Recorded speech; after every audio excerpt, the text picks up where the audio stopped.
ይህ ቪዲዮ የመጨረሻ የነፃነት ምስል ነው። ከዚህ ቪዲዮ በኋላ የኦቶ ዋርምቢር ሕይወት ዝብርቅርቅ ብሏል። ወደ ኖርዝ ኮሪያ በሙሉ ጤንነት ቢሄድም ሲመለስ ግን የቁም ሬሳ ሆኖ ነበር የተመለሰው።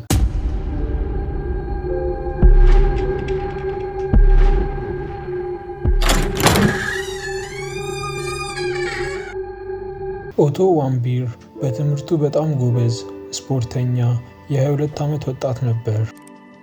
በ2013 ሃይ ስኩል ላይ ከክላሱ ሁለተኛ ከፍተኛ ውጤት በማምጣት በዩኒቨርሲቲ ኦፍ ቨርጂኒያ ስኮላርሺፕ ደረሰው።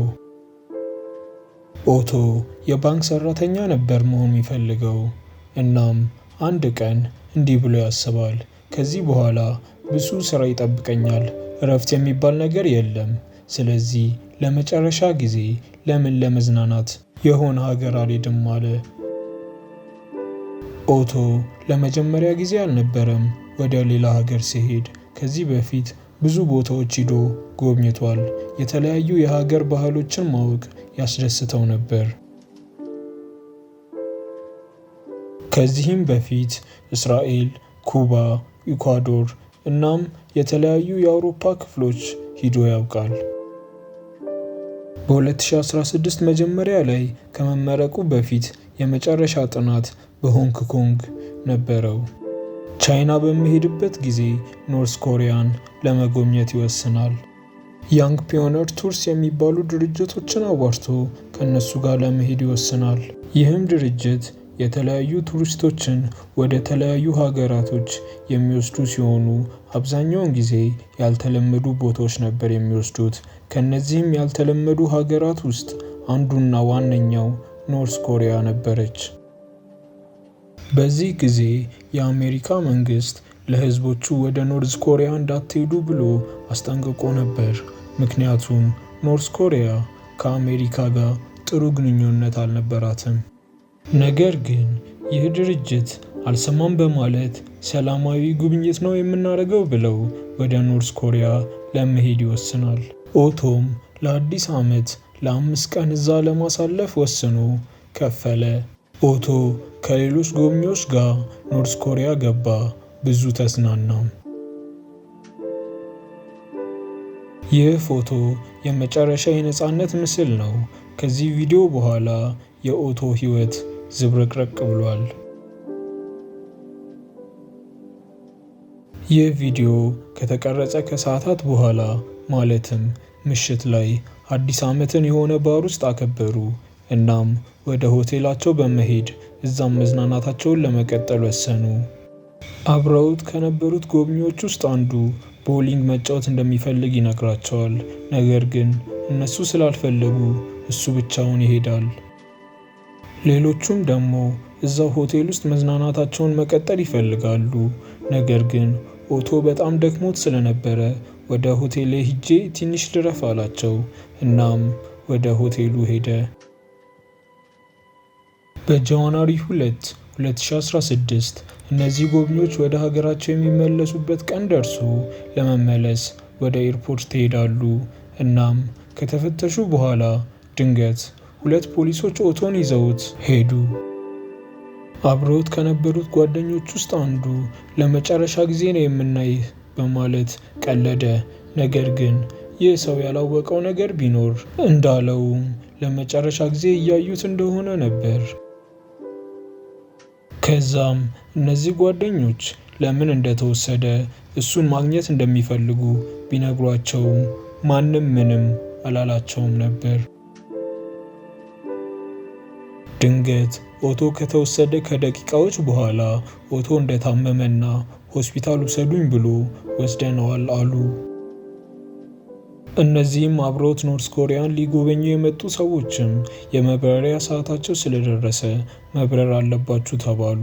እናም ወደ የሀገራቸው በረሩ። የኦቶ ቤተሰቦች ኦቶ ላይ የተፈጠረውን ነገር ሰሙ። ከልጃቸውም ምንም መልስ አላገኙም ነበር። እናም ግራ በመጋባትና በማዘን ጠበቁ። ነገር ግን ምንም ነገር አልነበረም። ከዛ እናትና አባቱ ስለ ልጃቸው መንግስት የሆነ ነገር እንዲያደርግ መጠየቅ ጀመሩ። መንግስትም ዝም አለ።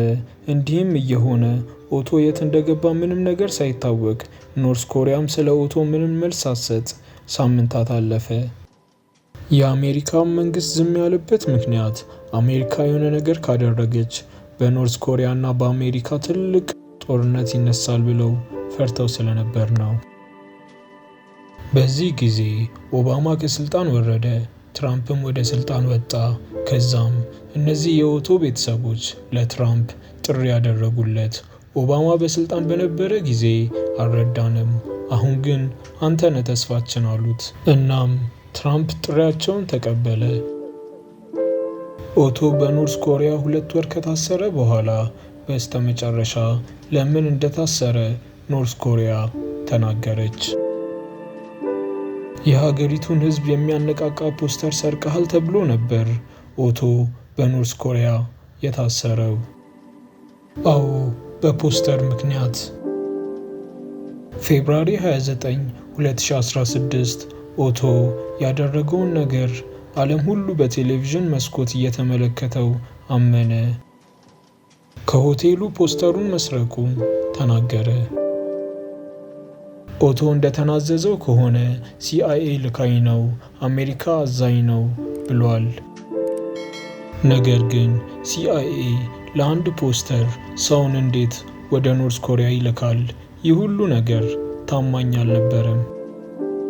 የኦቶ ቤተሰቦችና አብዛኛው ሰው ኖርዝ ኮሪያ አስገድዶት እንዲያምን እንዳደረጉት ነበር የተናገሩት። በኖርዝ ኮሪያ ከመሪያቸው ጋር የሚገናኝ ነገር መስረቅ ወይም ደግሞ ጉዳት ማድረስ እንደ ትልቅ ወንጀል ነበር የሚታየው። እናም ኖርዝ ኮሪያ ኦቶ ላይ የ15 ዓመት ፍርድ ፈረደችበት። አዎ፣ ለአንድ ፖስተር 15 ዓመት።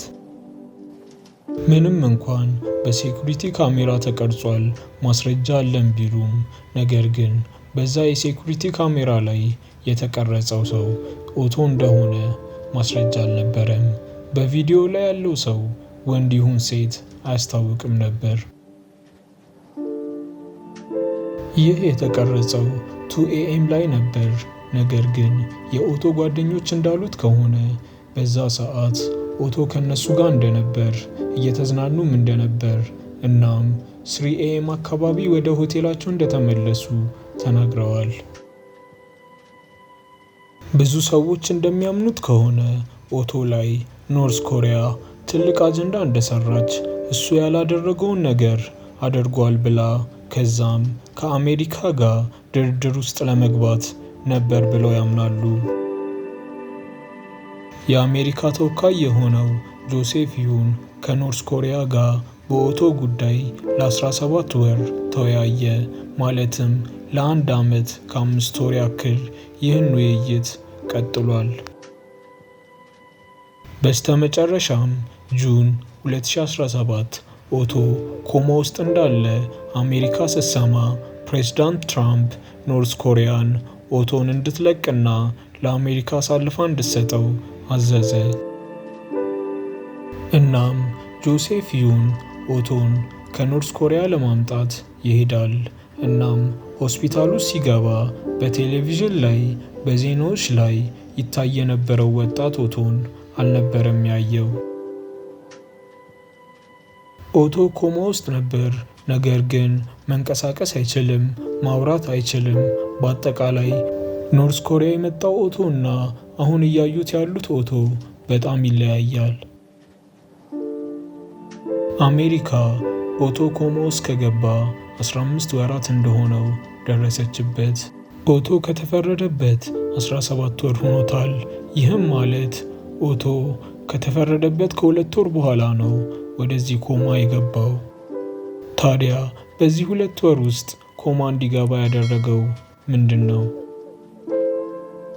በስተመጨረሻም የአሜሪካ መንግስትና የኖርዝ ኮሪያ መንግስት ኦቶ ወደ ቤቱ እንዲመለስ ተስማሙ። ኦቶ በስተመጨረሻ ለሀገሩ በቃ። ነገር ግን ሲሄድ እንደነበረበት ጤንነት አልነበረም የተመለሰው። ኦቶ ከፕሌን በሰዎች ታዝሎ ነበር የወረደው። እናም የኦቶ ቤተሰቦችና የአሜሪካ ሕዝብ አንድ ጥያቄ ነበር የነበራቸው። ኦቶ ላይ ምንድን ነው የተፈጠረው? ኖርዝ ኮሪያ እንዳለችው ከሆነ በብዙ እንቅልፍ መድኃኒት ምክንያት ነው እንደዚህ ሆነው አለች። አሜሪካ ደግሞ በብዙ ድብደባና ስቃይ ምክንያት ነው እንደዚህ ሆነው ብላ ከሰሰች። እናም ኦቶን ሲመረምሩት ጭንቅላቱ በጣም እንደተጎዳ፣ ነገር ግን ኦቶ ሰውነት ላይ የመደብደብ ምልክት አላገኙም። ነገር ግን እግሩ ላይ ትልቅዬ ጠባሳ ነበር። ኦቶ ወደ አሜሪካ ከተመለሰና ሆስፒታል ከገባ ከ6 ቀን በኋላ የኦቶ ቤተሰቦች አሳዛኝ ነገር ወሰኑ። ኦቶ መቼም እንደማይሻለው እንደዚህም ሆኖ እንደሚቀጥል ካወቁ በኋላ የኦቶ መመገቢያ ቧንቧውን ለመንቀል ወሰኑ። በጁን 19 2017 ኦቶ ሞተ። የኦቶ ቤተሰቦች ኖርዝ ኮሪያን ከሰሱ። እናም ኖርዝ ኮሪያ ጥፋት እንዳለባት ተወሰነ። በጃንዋሪ 2022 ኖርዝ ኮሪያ ለኦቶ ቤተሰብ $240,000 እንድትሰጥ ተወሰነ። ነገር ግን ይህ ገንዘብ ወጣት ልጃቸውን ሊመልስ አይችልም። የኦቶ ታሪክ እንደ ቀልድ ተቋጨ።